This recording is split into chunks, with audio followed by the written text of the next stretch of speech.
I remember this night clearly. The city sounds different after midnight, and that difference matters. Not quieter, more aware. Like it knows that most mistakes are made when people think no one is paying attention anymore. I was still in my office when the clock on the wall changed to 12:47. I noticed it immediately. I always do. Time stops being abstract when your job is built around other people's bad decisions. You learn to respect numbers when they keep showing up before things go wrong. The rain had been falling for hours by then, not the dramatic kind, just enough to coat the streets in reflections and make the city look honest for a few seconds longer than it deserved. I was alone in the office. That wasn't unusual. But that night, it felt deliberate, like the city had cleared the room on purpose. And I didn't like what that usually meant. That part matters. Because phones don't ring after midnight without a reason. They don't ring because someone wants to chat. They ring because someone needs something, or because someone already knows you won't be sleeping. When the phone finally rang, I didn't reach for it right away. I let it ring, not because I was afraid, because I already suspected that answering it would move something I had spent years keeping in place. The sound filled the room slowly. It didn't rush. It waited, steady and patient, like it was confident I would give in. I looked at the clock again. Still 12:47. I remember noticing how stubborn the minute felt. Some moments stretch themselves out, not because they're important, because they refuse to. I'm sure about this. I finally picked up the phone. Hello? There was a pause on the other end. Not silence. Breathing. Slow, controlled, intentional. That detail mattered. Then a woman spoke. You took longer this time. Her voice didn't shake. That was the first thing I noticed. Fear usually leaks through the cracks, even when people try to hide it. Hers didn't. It sounded prepared, measured, like she had rehearsed the call more than once. Who is this? I asked. Another pause followed, shorter now, like she already knew I wasn't going to hang up. I remember what came next. She said my name, slowly, clearly, not the name on my license, not the one people call me now, the other one, the name I stopped answering 2 years ago. My grip tightened around the phone before I realized it.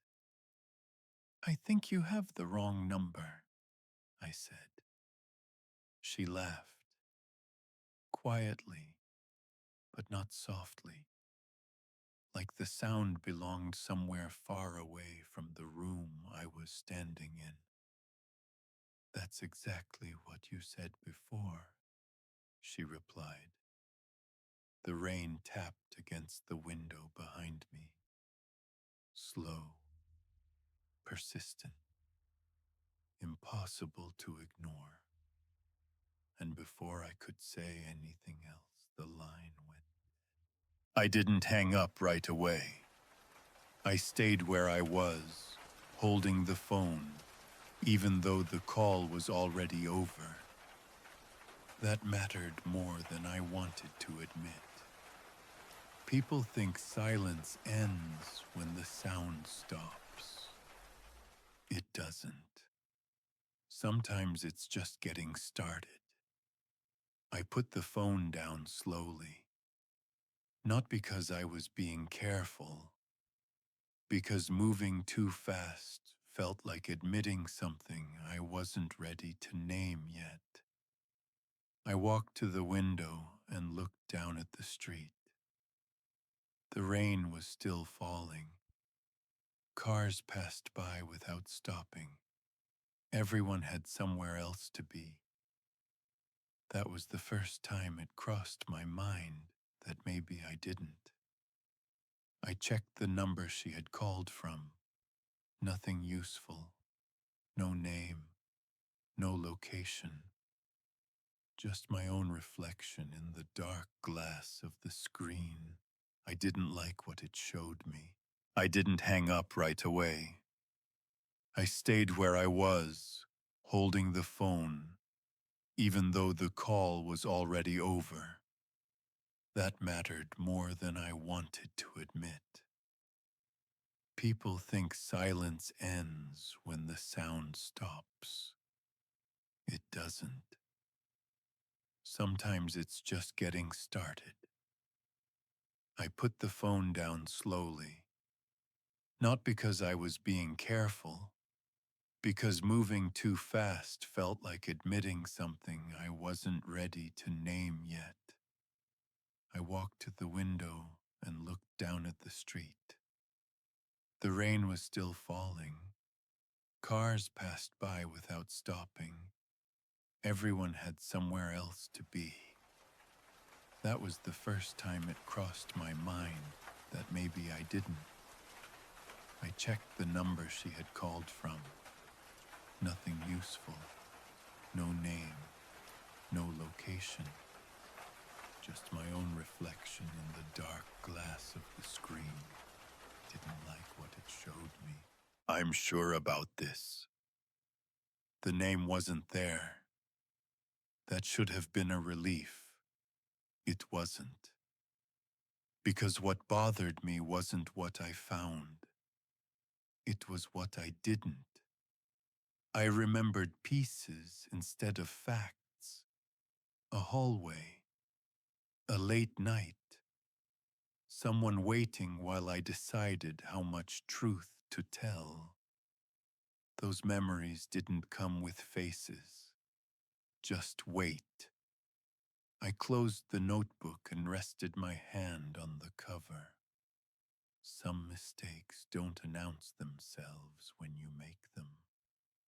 They wait. They let you live. And then they call you when you least expect it. I checked the address she had given me. I didn't recognize it. That was becoming a pattern. The building was less than 20 minutes away. Close enough to matter. I grabbed my coat and turned off the office light. The room went dark instantly. No hesitation. That should have told me something. As I locked the door behind me, I realized I hadn't decided why I was going. Not yet. I just knew that if I stayed, the night would keep asking questions, and I was already tired of pretending I didn't hear them. I remember the hallway before I remember the reason. That's how it always starts. Places come back before faces. The building she mentioned had that same feeling. Narrow corridors, dim lights that never quite reached the corners. The kind of place where people learn not to ask questions. I stood across the street for a moment longer than necessary, watching the windows, counting the floors, telling myself I was just being careful. The truth was simpler. I was trying to delay the moment when memory stopped being optional. I crossed the street and pushed the door open. It wasn't locked. That detail mattered, because some doors are left open on purpose, and some mistakes begin the moment you decide to walk through them anyway. I'm sure about this. The apartment smelled familiar, not like a person, like absence. Clean surfaces, nothing personal, nothing recent. I walked through the room slowly. No pictures, no mail, no signs of a life interrupted. Only a chair near the window and a small table beside it. That was when I noticed the tape recorder. Old, analog, placed carefully, like someone wanted it to be found. There was a note attached to it. Simple handwriting. 3 words. Play this first. I didn't touch it right away. Some truths get heavier when you know they're waiting for you. That part matters. I sat down before I pressed play. Not because I was tired, because I didn't trust my legs anymore. The tape clicked, then hissed, and then I heard my own voice. Older, slower, more certain than I felt now. If you're listening to this, the voice said, it means I did what you asked. I felt the air leave the room. You told me forgetting was the only way you'd survive it. My hands were shaking, not from fear, from recognition. I remembered making that decision, not clearly, but clearly enough, and that was worse. I remember what came next. The tape stopped. Silence filled the room, not empty, expectant. Then the recorder clicked again, but this time, it wasn't my voice. I'm running out of time, the woman said. Her voice was closer now, not on the tape, in the room. I stood up too fast. The chair scraped against the floor. I turned toward the door and realized the past doesn't always knock. Sometimes it waits until you're ready to hear it breathing behind you. I didn't turn around right away. I stayed where I was, facing the door, listening to the sound behind me, breathing, close enough to be real. That mattered, because imagination doesn't have weight. This did. You came, the woman said, not surprised, not relieved, like she already knew how this night would end. I didn't have much of a choice. I replied. That was only half true. I turned slowly. She was standing near the window. The rain framed her like a reflection that refused to disappear. You said you would listen, she continued. Promised. I remembered that word now. Not the moment, not the detail, just the weight of it. A promise made when running away felt worse than staying. That part matters. I tried to forget, I said.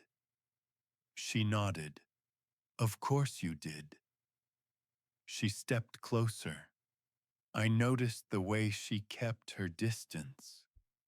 Not fear, control.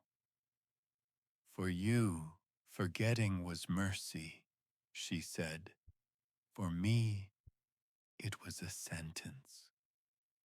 The room felt smaller, like the walls were leaning in. I didn't come for revenge, she continued. That surprised me. I came because I don't have time anymore. She gestured toward the recorder. You hid the truth to save yourself, she said, and it worked. Her eyes didn't accuse. They remembered. And now, she added quietly, it's your turn to decide what it costs. I'm sure about this. The choice was never between right and wrong. It was between silence and consequences. I thought about the report I never filed, the name I crossed out, the man who walked free because I decided the truth was too heavy. I could feel the old habit rising, the instinct to erase, to simplify, to survive. I can still fix it, I said. She shook her head. No, she replied. You can only stop lying. I understood. The price wasn't prison. It wasn't exposure. It was me.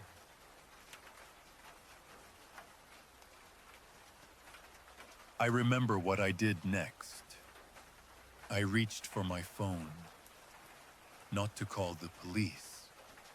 Not yet. I opened the Notes app. I started writing. Names, dates, details I had trained myself to forget. She watched without speaking. When I finished, I didn't feel lighter, just awake. I'll be here, she said, for the rest. She turned toward the door, then stopped. You don't get to forget again, she said. When she left, the room felt empty in a different way. Not quiet, honest. And I knew this was only the beginning.